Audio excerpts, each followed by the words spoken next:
What's up? How you doing? Today we're going to be talking about tree climbing. What is it?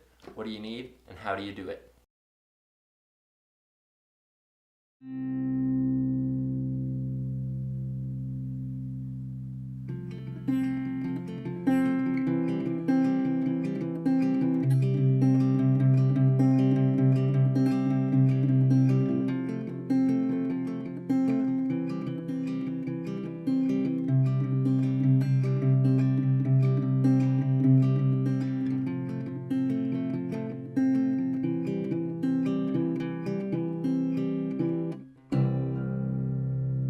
Now, when you hear the term tree climbing, you probably think of the things that you did as a kid, just climbing the tree limb by limb. But really, the tree climbing that I'm going to be talking about is not exactly tree climbing in the same way that rock climbing is rock climbing.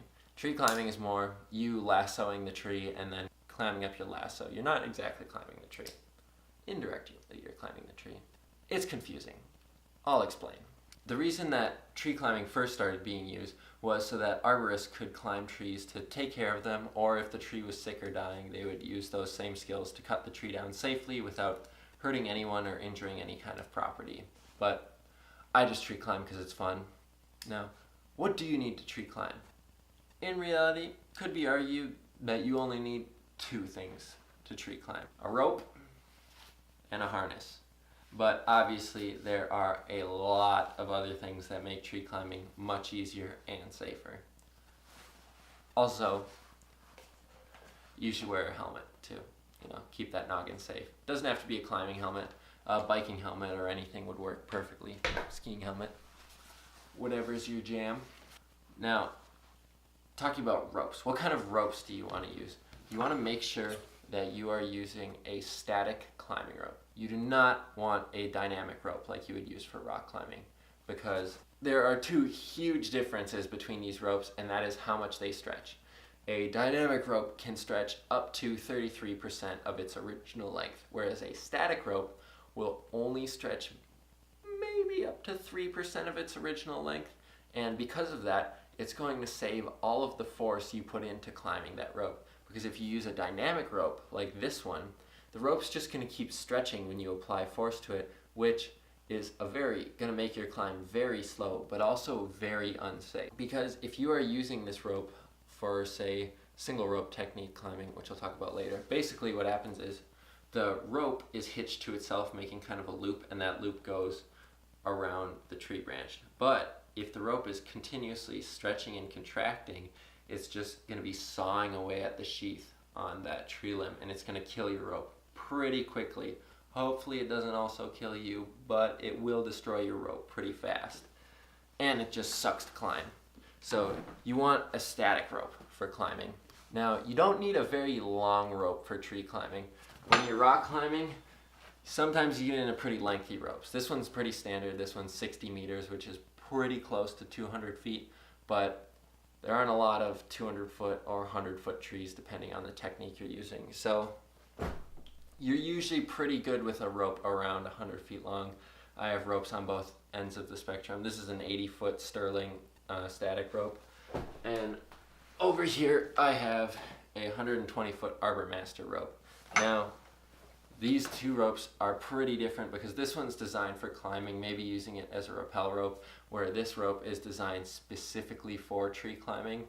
And not just tree climbing, but for arborists who are doing a lot of work while they're in the trees. So this rope is rated to take massive amounts of weight, whereas normal rock climbing ropes are usually rated for about 5,000 pounds as standard.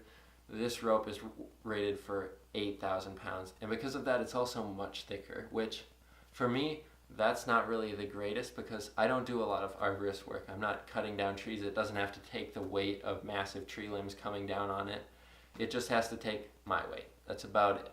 Which this rope is perfect for that because it's pretty thin. It's not a very big rope. I would say for me, the ideal rope size, in diameter that is anywhere from 9 millimeters to 10.5 millimeters. That's where I like it because it's thin and it's really easy to carry. This rope is 13 millimeters. This thing is a beast. It sucks to carry this rope. So I would highly recommend that you get some kind of rock climbing, like not dynamic rock climbing rope, but a static rock climbing rope that would be used for rappelling or canyoneering or something like that. The plus side to having a huge rope like this is that it is very durable. This rope degrades pretty quickly. The sheath does not hold up all that well, whereas this Arbor Master rope it handles a lot of stuff. I have put this rope through quite a bit in the last year, and it seems to be doing fine. I haven't noticed any deformities in the rope. Obviously the sheath is fuzzing a little bit, but that's because I climb with Prusik loops, so there's always rope rubbing on rope, which is another factor to keep in mind if you're buying rope. It's super nice to buy a rope that is a polyester sheath rope, because polyester does not melt as quickly as a nylon sheath rope. Whereas, I think this is a nylon sheath rope, I'm not entirely sure. It's not a great rope. But if you have a nylon sheath, you want to be very careful that you do not tie knots onto itself, because it will melt the sheath pretty quickly, which doesn't always affect the safety. It will eventually, but it also just makes the rope look pretty gross. And it just makes the rope not last very long. But that's enough about ropes. There are a lot of other things that you can use that will make tree climbing a lot easier for you. And one of those things is carabiners. Carabiners are super helpful. They make climbing a lot faster. It's really great to not have to always retie knots to your harness when you can just make a loop on the rope and then clip the carabiner in and out of that loop. Another tool that is absolutely invaluable to have when you're climbing is a throw bag and a throw line.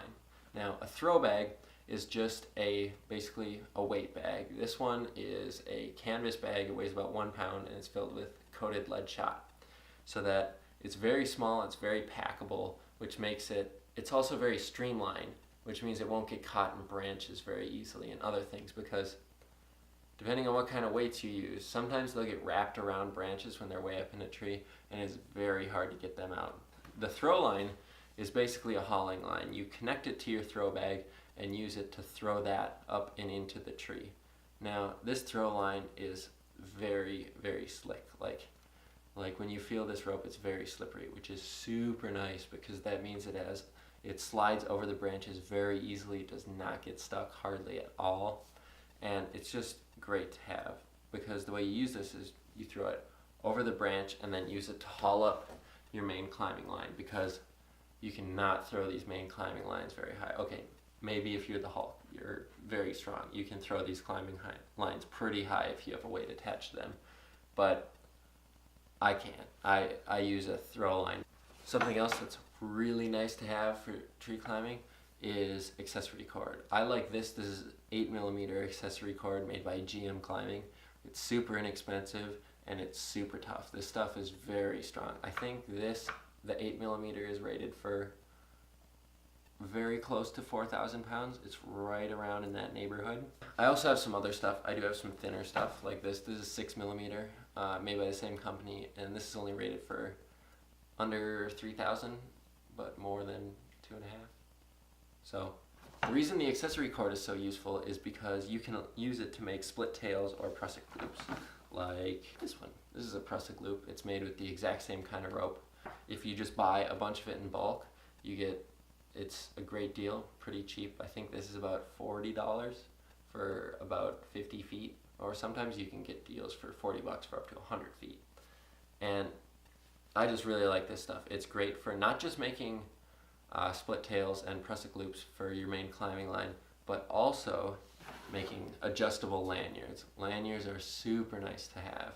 What a lanyard is it's a way to connect yourself to a tree without using your main climbing line, because when you're climbing a tree, usually you don't throw into the branch that you want to finish on. Usually once you get to that first branch, you're going to want to throw your line higher so you can climb even higher in the tree. But you can't really throw it without still being attached to the tree. So if you have a lanyard is just a short piece of rope that you would throw around a branch attached to your harness, and then that frees you up to detach your main climbing line and throw it way up in the tree. Now, this is kind of fancy. It's not just a piece of rope with 2 knots tied on the end. It has a third knot in here that allows it to be adjusted so you can make this as long or as short as you would like. Two more things that aren't really necessary, but I think they're really great to have, are gloves. Keeps your hands from getting torn up or too hot if you're rappelling. And a belay tool like this figure 8 rappel or belay tool. Because when you're coming down from a tree, especially if you're using prusik loops, the prusik loops can be very finicky when you're descending and can sometimes lock up on you. So if you have a descender like this means that you can get out of the tree very smoothly and very quickly without having to deal with these getting caught up every time. It basically cuts your descent time like even more than half, because this would take you like 10 minutes to get out of the tree. This will take you however fast you want to do it. It could take you like 4 seconds, or it could take you like 15, but it's very quick and very nice to have. These are pretty cheap too. This is only like $15. Blue Water ropes, and it's rated for 35 kilonewtons, so it's pretty strong. Now, I've told you about all this gear and some technical terms that should probably be explained, and the first of those are the techniques for climbing the trees. There are two main techniques for tree climbing. There's single rope technique and there's double rope technique. They're both pretty different but use quite similar principles, and they both kind of have their strengths and weaknesses for climbing. I personally prefer single rope technique. I will do a separate video. I'll for sure do a separate video explaining both of those climbing techniques in depth. But basically what you need to know about how those work is, I'll just quickly explain both of them. The way single rope techniques works is you would throw your throw line over the branch you want to climb up. You would haul your climbing line over, clip the climbing line into itself so that it's girth hitched to the tree, and you just have one part of the rope coming down that you're going to climb up. And the way you do that is you have two friction hitches, so you kind of inch your way up the rope. You'll pull one up and then push the other one up, pull one up, and just keep transferring your weight until you're at the top of the rope. The way double rope technique works is you have the loop go over the branch and connect back down to you, and then you pull the other end and slowly haul yourself up the rope using a friction locker on the other end to kind of save your progress. So it's like a pulley system. You're just pulling yourself up to the top, and the friction locker keeps you from coming back down. Now, there are a lot of different types of friction lockers.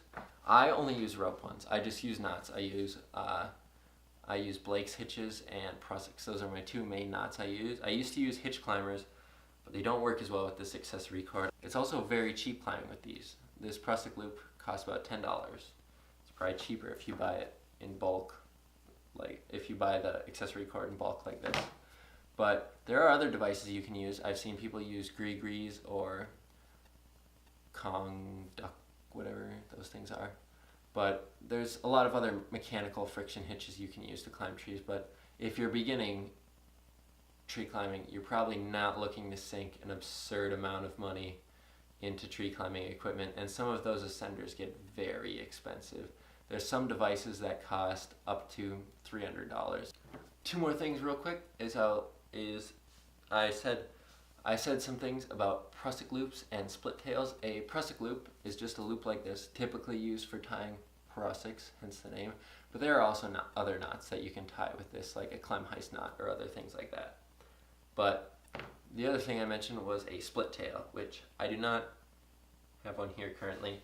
But basically, a split tail is just a short length of rope with either two eyes on either end, two loops, or the way I do it is I just have a piece of accessory cord with two figure eights tied on either side. So basically it's just one length of rope that has two holes to clip onto, and that just allows you to tie some more knots than being limited to the very few knots that you can tie with the Prusik loop. There's quite a few actually you can tie with the Prusik loop, but a split tail is just a little bit more versatile. And those are the basics of tree climbing. Of course, I will be uploading more videos about different knots that are very useful for tree climbing, as well as the two tree climbing techniques, single rope technique and double rope technique. They're both wonderful, and I'll make sure to tell you why I prefer one over the other. For now, that is all I have. Remember, be safe and have fun. And I will see you in the next video.